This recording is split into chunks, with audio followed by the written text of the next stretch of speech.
জাতীয় পতাকার আইন বহির্ভূত ও অবমাননাকর ব্যবহার বন্ধে দ্রুত পদক্ষেপ নিতে সরকারকে নির্দেশ দিয়েছেন হাইকোর্ট। মন্ত্রিপরিষদ সচিব ও মন্ত্রিপরিষদ বিভাগকে এই নির্দেশ বাস্তবায়ন করতে বলা হয়েছে। জনস্বার্থে করা এক রিটের প্রাথমিক শুনানি শেষে বিচারপতি আহমেদ সোহেল ও বিচারপতি এস.এম. ইফতেখার উদ্দিন মাহমুদের হাইকোর্ট বেঞ্চ এই আদেশ দেন। One parcel, more ways to send. Pathao parcel has expanded. Explore the new parcel. বাংলাদেশের জাতীয় পতাকার যথাযথ ব্যবহার এবং আইন অনুযায়ী ব্যবহারের নির্দেশনা আছে। আমরা রিট পিটিশনটি দায়ের করি। রিট পিটিশনটি দায়ের করে ঢাকা জেলা ও দায়রা জজের আইনজীবী শরীফ সরকার।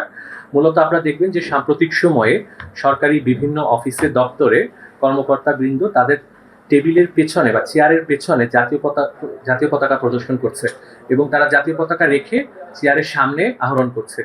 জাতীয় পতাকা চেয়ার বা টেবিলের পাশে প্রদর্শন করা এটি আইন বহির্ভূত। আপনারা জানেন যে জাতীয় পতাকা সংশ্লিষ্ট দুইটি আইন রয়েছে।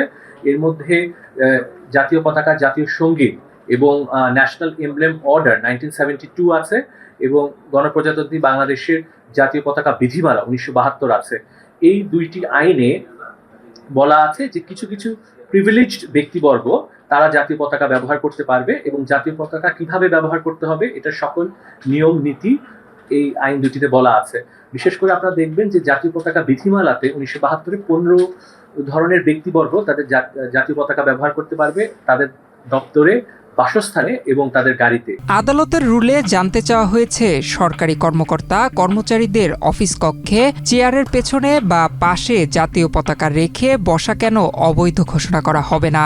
পাশাপাশি পতাকার ব্যবহার বিধি যথাযথভাবে মানা হচ্ছে কিনা তা যাচাইয়ে 3 সদস্যের কমিটি গঠনের নির্দেশ দিয়েছেন আদালত। কমিটিতে থাকবেন একজন বিচার বিভাগীয় কর্মকর্তা, একটি সরকারি বিশ্ববিদ্যালয়ের শিক্ষক এবং মন্ত্রিপরিষদ বিভাগের একজন প্রতিনিধি।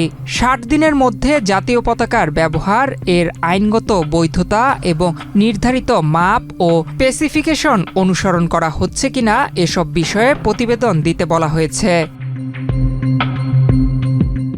বাংলাদেশের পতাকা বিধিমালা 1972-এ জাতীয় পতাকা ব্যবহারের নির্দিষ্ট বিধান রয়েছে।